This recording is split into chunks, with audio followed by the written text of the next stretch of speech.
ఒకసారి మీ చుట్టూ తిరిగి చూడండి. అమ్మ బాబోయ్, బోల్డ్ అన్ని వస్తువులు ఉన్నాయి. ఎలా వచ్చాయి ఇవన్నీ? ఇండస్ట్రీస్ నుంచి వచ్చాయి. మరి ఇండస్ట్రీ ఎలా తయారు చేస్తుంది? రా మెటీరియల్ తీసుకొని దాన్ని ప్రాసెస్ చేసి ఫినిష్డ్ గూడ్స్ చేసి మనకి ఇస్తుంది. మరి రా మెటీరియల్ ఎక్కడి నుంచి వస్తుంది? అదేనండి మన న్యాచురల్ రిసోర్సెస్ నుంచి వస్తుంది. మరి కొన్ని ఎగ్జాంపుల్స్ చూద్దామా? ఈ న్యాచురల్ రిసోర్సెస్ ఎలా రా మెటీరియల్ అయింది అని ఇండస్ట్రీస్ ఎలా ప్రోడక్ట్ చేసాయో చూద్దామా? పేపర్ని తీసుకోండి. పేపర్ దేని నుంచి వస్తుంది? వుడ్ ఎక్కడి నుంచి వస్తుంది? ఫారెస్ట్. మెటల్స్ని తీసుకోండి. మెటల్స్ ఎక్కడి నుంచి వస్తాయి? ఓర్స్ నుంచి వస్తాయి. ప్లాస్టిక్ని తీసుకోండి. ప్లాస్టిక్ ఎక్కడి నుంచి వస్తుంది? పెట్రోలియం నుంచి వస్తుంది. కాటన్ ఎక్కడి నుంచి వస్తుంది? అగ్రికల్చర్ నుంచి వస్తుంది. షుగర్ ఎక్కడి నుంచి వస్తుంది? షుగర్ కేన్ నుంచి వస్తుంది. అర్థమైందా మీకు? ఈ న్యాచురల్ రిసోర్సెసే ఇండస్ట్రీస్కి రా మెటీరియల్స్, ఆ ఇండస్ట్రీస్ ఇచ్చేవే ఫినిష్డ్ ప్రోడక్ట్స్.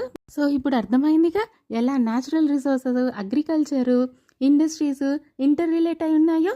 అయితే మన ఇండియాలో ఉన్న industries 3 types: cottage industries, small scale industries and large scale industries. Cottage industry అంటే కొంతమంది పీపుల్ని పెట్టుకొని చిన్న చిన్న టూల్స్ ఇచ్చి వాటి చేత పని చేయించుకుంటారు, అది cottage industry. Small scale industries అంటే కొంచెం ఎక్కువ మంది ఎంప్లాయీస్ని పెట్టుకొని కొంచెం సింపుల్ మెషిన్స్ని యూజ్ చేసి పని చేయించుకుంటారు. లార్జ్ స్కేల్ ఇండస్ట్రీస్ అంటే ఎక్కువ మంది జనము, ఎక్కువ మెషిన్స్, ఎక్కువ పని.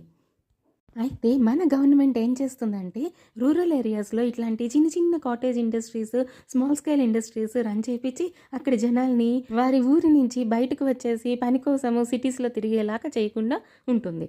ఎందుకని అలాగా? అందరు సిటీస్కి వచ్చేస్తే మరి పొలం పనులు ఎవరు చేస్తారు? పొలం పనులు ఎవరు చేయకపోతే ఫుడ్ ఎక్కడి నుంచి వస్తుంది మనకి? మనం ఇంపోర్ట్ చేసుకోవాల్సిన పరిస్థితికి వస్తుంది. అలా ఇంపోర్ట్ చేస్తున్న పరిస్థితిలో అవతల దేశాల వాళ్ళు ఏదంటే అది కలిపేసి మన దేశాన్ని నాశనం చేయాలని చూశారనుకోండి, అప్పుడు ఎవరికండి నష్టం? మనకే కదా.